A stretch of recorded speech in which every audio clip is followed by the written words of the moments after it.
Hi guys, this is Surendra. I am once again with you.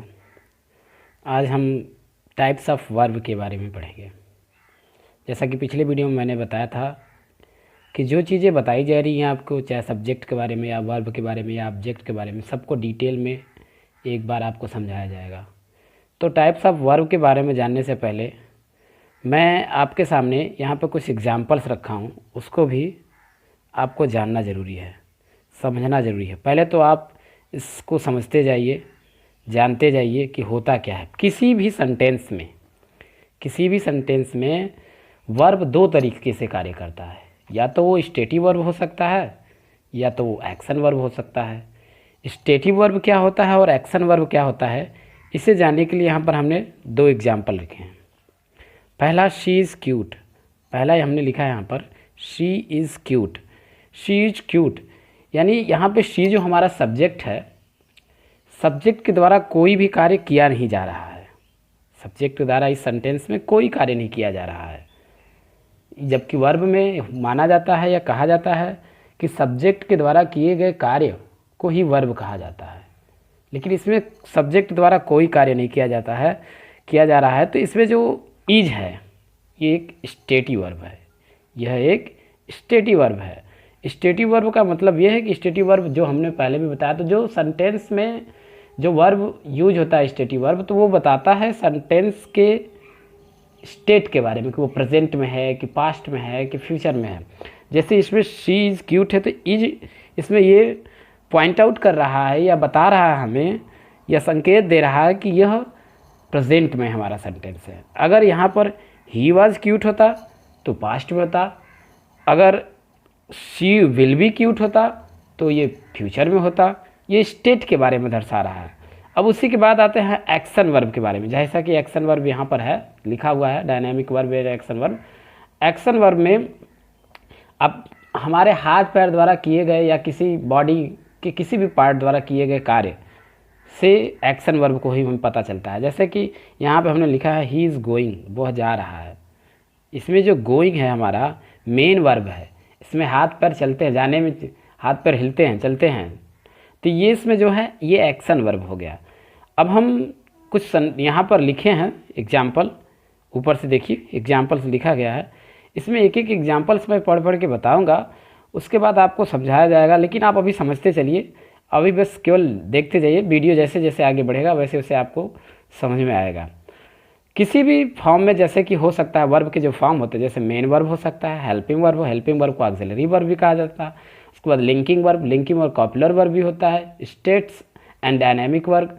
उसके बाद जो state verb अभी बताया गया, एक्शन वर्ब इसके बारे में भी बताया गया. मॉडल हेल्पिंग वर्ब भी होता है, ये भी आप जानते हैं.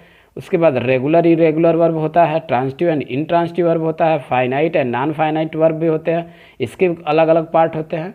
इसके बारे में हम वर्ब जो वीडियो आगे जैसे जैसे बढ़ेगा वैसे वैसे हम समझेंगे बेटा. ज़रा भी अगर आपको प्रॉब्लम समझ में आएगी तो आप हमारे व्हाट्सएप नंबर पर कमेंट करिएगा, पूछिएगा. उसके बाद जो क्वेश्चन ना समझ में आए उसके बारे में भी आप हमसे डिस्कस कर सकते हैं, कॉल करके भी, व्हाट्सएप करके भी. लेकिन पहले इसको समझने से पहले मैंने जो एग्जाम्पल्स यहाँ पर रखे हैं इसके बारे में मैं सारे यहाँ पर टिक करके रखा हूँ आपको समझाने के लिए, कि ताकि आप समझें इस बात को. जैसे पहला सेंटेंस मैंने लिखा, I do not like to see a broken trees. अब इसमें I do not like to see a broken trees, इसमें कई प्रकार के वर्ब यूज किए गए हैं. तो कौन सा वर्ब क्या है इसको जानना जरूरी है. तो डू बेटा, पहला इसमें डू हमारा हेल्पिंग वर्ब है. लाइक मेन वर्ब है, लाइक हमारा मेन वर्ब है. उसके बाद टू सी यानी सी जो इसमें है नॉन फाइनाइट वर्ब का इन्फिनेटिव है. उसके बाद ब्रोकन जो है नॉन फाइनाइट वर्ब का आपका पार्ट, ये कह सकते हैं इसको इन्फिनेटिव नॉन फाइनाइट वर्ब का जो पार्ट बताया गया है पार्टिसिपल पार्ट है. इसके बाद अब आगे बढ़ते हैं, देखते हैं. जैसे किसी भी सेंटेंस में हमने पहले भी बताया, किसी भी सेंटेंस में वर्ब का जो यूज होता है उसको दो चीज़ों को दर्शाने के लिए किया जाता है. या तो सेंटेंस में स्टेट को दर्शाता है, या तो सब्जेक्ट द्वारा जो कार्य किया गया है, जो बॉडी पार्ट से किया गया है वो एक्शन वर्ब होता है, उसको दर्शाया जाता है. तो ही रोट करेक्टली, तो रोट इसमें बेटा मेन वर्ब है, करेक्टली आपका एक एडवर्ब है. ही अपीयर्स टायर्ड, इसी तरह आप सब जान गए, समझ में आ रहा है आपको? ना समझ में आए तो आप पूछिएगा, आप हमें कॉल भी कर सकते हैं, कमेंट भी कर सकते हैं। उसके बाद आगे चलते हैं बेटा, आगे चलते हैं तो हम किसी भी वर्ब को जानने से पहले, उसको समझने से पहले मैंने यहाँ पर आपके लिए एक चार्ट बनाया है, एक चार्ट बनाया है। इस चार्ट के माध्यम से मैं आपको समझाने की कोशिश करूँगा। तो टाइप्स ऑफ वर्ब के 2 चार्ट हमने बनाया, जिसमें इस वीडियो में मैं एक चार्ट आपके सामने रख रहा हूँ। पहला है चार्ट, देखिए जैसे इस प्रकार मैंने बनाया है। पहले फॉर्म्स लिखा है, उसके बाद बी, हैव, डू, यानी होना, पास होना, करना। अब ये इन्फिनेटिव बेस फॉर्म जो कि हमने पहले भी बताया था, to be, to have, to do, ये टू के साथ होता है। To be, to have, to do, ये इन्फिनेटिव फॉर्म होता है वर्ब का। उसके बाद नीचे आते इसी बी का ही फॉर्म होता है इज, आर, एम। देखिए बेटा एकदम डिफरेंट है, आपको लगेगा कि ये एकदम डिफरेंट है, लेकिन ये बी का ही फॉर्म है, बी का प्रेजेंट फॉर्म है, यानी फर्स्ट फॉर्म है इज, आर, एम, बी का। अब उसके बाद बी का पास्ट फॉर्म में जाएंगे, पास्ट फॉर्म वाज वर हो जाता है। बी का पास्ट पार्टिसिपल फॉर्म में जाएंगे तो बीन हो जाता है। इसी बी का प्रेजेंट पार्टिसिपल वर्ब में तो बीइंग हो जाएगा। उसी प्रकार हैव होता है, हैव का इन्फिनेटिव फॉर्म होता है टू हैव, प्रेजेंट फॉर्म हो जाएगा आपका हैज या हैव। उसके बाद पास्ट फॉर्म हो जाएगा हैड, पास्ट पार्टिसिपल हैड हो जाएगा। उसके बाद प्रेजेंट पार्टिसिपल हैविंग हो जाएगा। उसके बाद आगे बढ़ते हैं, टू डू, टू डू ये आपका इन्फिनेटिव वर्ब हो जाएगा। उसके बाद डज और डू जो है वो प्रेजेंट फॉर्म हो जाएगा। डिड जो है पास्ट फॉर्म हो जाएगा। पास्ट पार्टिसिपल डन हो जाएगा एंड प्रेजेंट पार्टिसिपल डूइंग हो जाएगा। ये वीडियो का ये जो चार्ट बना है, पहले इस चार्ट को आप अच्छी तरीके से लर्न करेंगे। लर्न करने के बाद मैं आपको आगे बताऊंगा कि कैसे स्टेटिव वर्ब के रूप में यूज होता है और कैसे हम उसे लिंकिंग या कॉपुलर वर्ब के रूप में उसे यूज कर सकते हैं। जैसे इसमें मैंने एक एग्जाम्पल यहाँ पर नीचे भी लिखा है, आई हैव 3 सिस्टर्स।